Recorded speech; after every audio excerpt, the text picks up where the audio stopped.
Creations బ్యాండ్లో సింగర్గా చేస్తూ ఉంది. తను పాడుతూ తీగ వాటిలో కూడా పార్టిసిపేట్ చేసింది.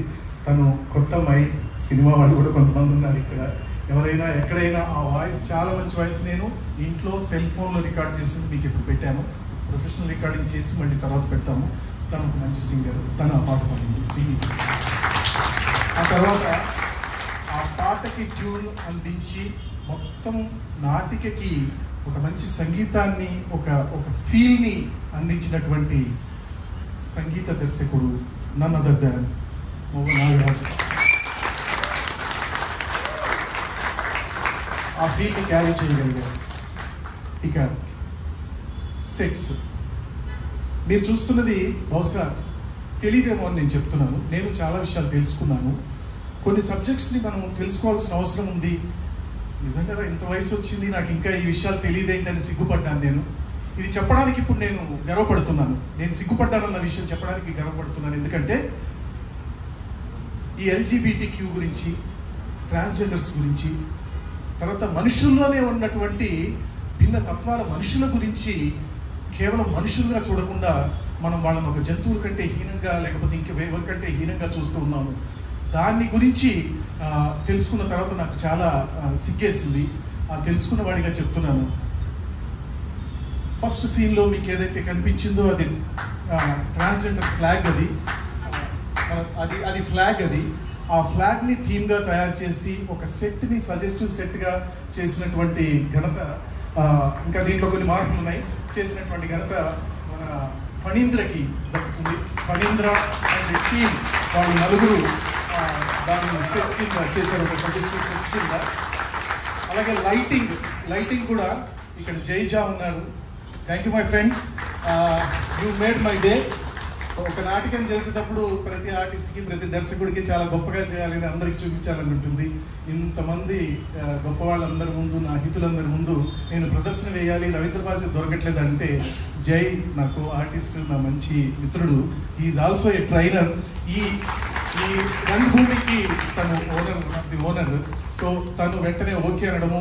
ఇక్కడ ఈ లైటింగ్ అది చాలా బాగుంది. మిగిలిన చిన్న మార్పులు తను చేయబోతున్నాడు. రూఫ్ విషయాలు అవన్నీ కూడా తను ఆ లైటింగ్ అవన్నీ కూడా జైజాతో పాటు మన ఈ ఫణి, సాయి వీళ్ళందరూ కూడా ఉండి సహాయం చేశారండి. ఇక నేను ఆర్టిస్టులు కూడా చెప్పేసి నేను గెస్టులు పిలుస్తాను. గెస్టులు ఇక్కడ ఉన్నారు. నేను ఎందుకంటే ఒకసారి వాళ్ళ గురించి కూడా నేను చెప్పాలి. ఈ చిన్నవాడు దేవేష్ మంచి ఆర్టిస్ట్. దేవేష్ మన భాషా గారు చేసినటువంటి నాటకం, భాషా గారు ఇక్కడే ఉన్నారు, SM భాషా గారు. వారు చేసినటువంటి మట్టి మనిషి నాటకంలో చేశాడు మంచి క్యారెక్టర్. అది చూసి నేను మన దాంట్లో చేస్తావా అని అడగగానే దేవేష్ ఒప్పుకున్నాడు. వాళ్ళ అమ్మా నాన్న వచ్చి రిహర్సల్ చేశారు. దేవేష్ ఒక మంచి మొదటి శశి క్యారెక్టర్ చేశారు దేవేష్. అలాగే స్వరాజ్ గారు, గోవాడ క్రియేషన్స్ ప్రెసిడెంట్, వారు బామ్మది క్యారెక్టర్, తమ్ముడు క్యారెక్టర్ చేశారు. ఇక మూర్తి గారి క్యారెక్టర్ ఒక ఉదాత్తమైనటువంటి సహాయపడ్డటువంటి క్యారెక్టర్. సమాజంలో ఇలాంటి వాళ్ళకి కూడా సహాయపడాలి, ఇలాంటివి ఏమున్నా కూడా మంచితనం ఉన్న వాళ్ళకి సహాయపడాలనే క్యారెక్టర్ చేసినటువంటిది భాగి శివశంకర్ శాస్త్రి గారు. వారు చిన్న వేషమైనా వీరంతా ఒప్పుకొని మన సంస్థలో చేయాలని చేస్తున్నారు. ఇక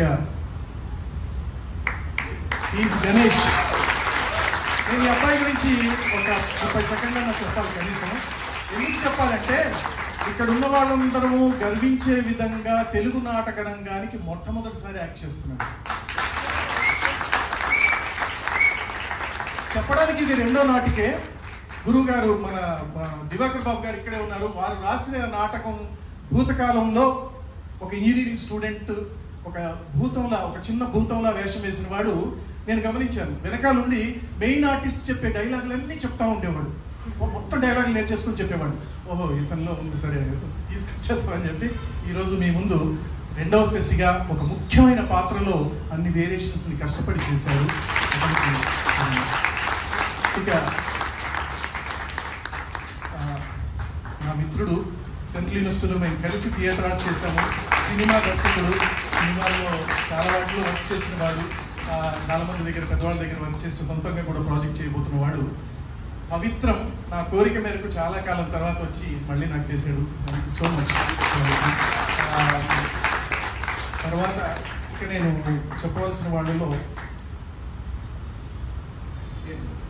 హర్షిని గురించి చెప్పాలి. ఏ సబ్జెక్ట్ అయితే ఎంచుకున్నామో ఆ సబ్జెక్ట్లో ఎంతవరకు కరెక్ట్ ఉంది, ఎంతవరకు తప్పు ఉంది. రచయిత్రిని నా చేతికి ఇచ్చిన తర్వాత రచయిత్రికి జడ్జిమెంట్లో, మన గోవాడ క్రియేషన్స్ జడ్జిమెంట్లో 36 నాటికలు వస్తే 36 నాటికల్లో రెండో స్థానం వచ్చింది దానికి. 2 జడ్జిలు ఇక్కడే ఉన్నారు, సమ్మెట విజయ్ గారు ఉన్నారు, అలాగే పద్మప్రియ గారు ఉన్నారు, అప్పుడు జడ్జెస్గా వ్యవహరించిన వాళ్ళు.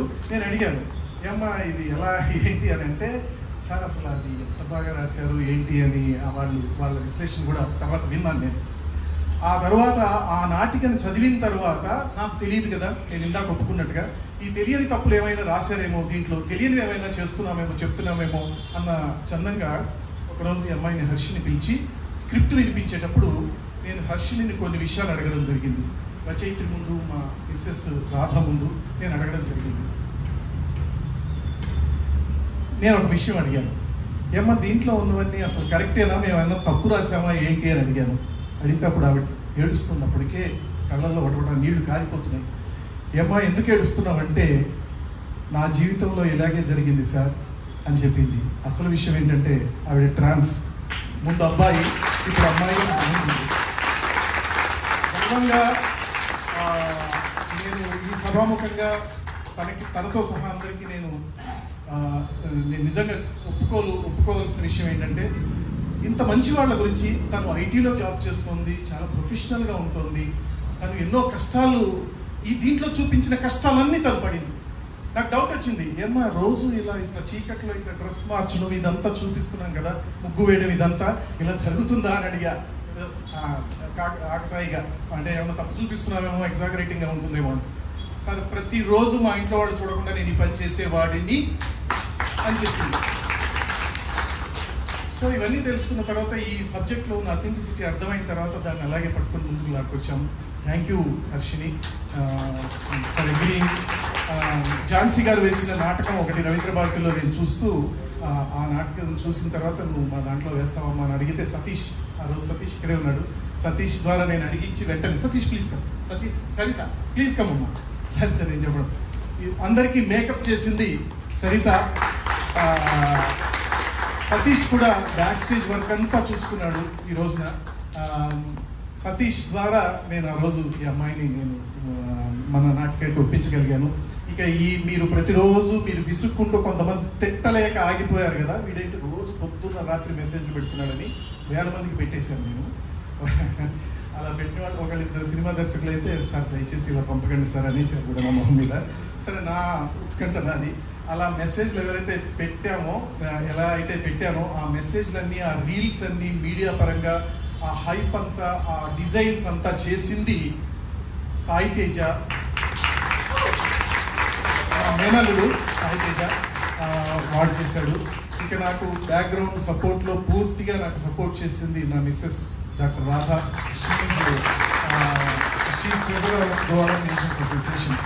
ఇక నేను మన గెస్ట్ని పిలిచే ముందు నేను ఒకసారి రచయిత్రిని పరిచయం చేయాలి. రచయిత్రి కమ్ ఈ నాటికలో ముఖ్య పాత్ర వేసినటువంటి జ్యోతిరాజ్ బి శెట్టి గారిని పరిచయం చేయాలి.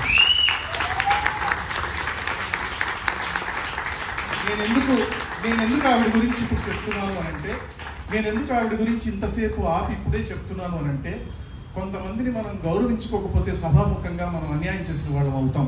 తెలుగు నాటక రంగంలో రచనలు సరిగా లేవు.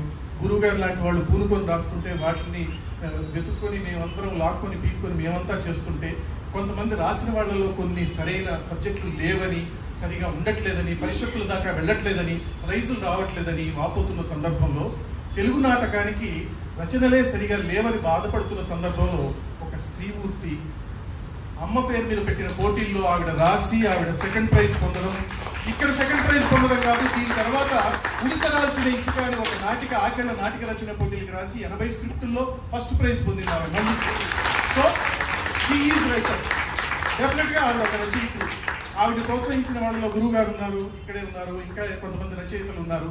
సో అలాంటి రచయిత్రి, ఆ రచయిత్రి ఆల్రెడీ మేము ఇంతకుముందు మూల్యంలో వాటిలో ఆవిడతో ప్రయాణం చేస్తున్నాం కాబట్టి ఆ స్క్రిప్ట్ తీసుకుని వారి రచనని మేము చేయడం జరిగింది. వారే ఈరోజు అనసూయ క్యారెక్టర్ కూడా మీ ముందు ప్రదర్శించారు. వారికి సమావేశంగా ధన్యవాదాలు తెలుపుకుంటూ ఇక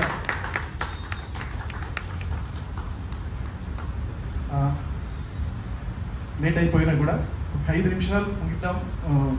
మన గెస్ట్లు వచ్చారు, వారిని 3 నలుగురిని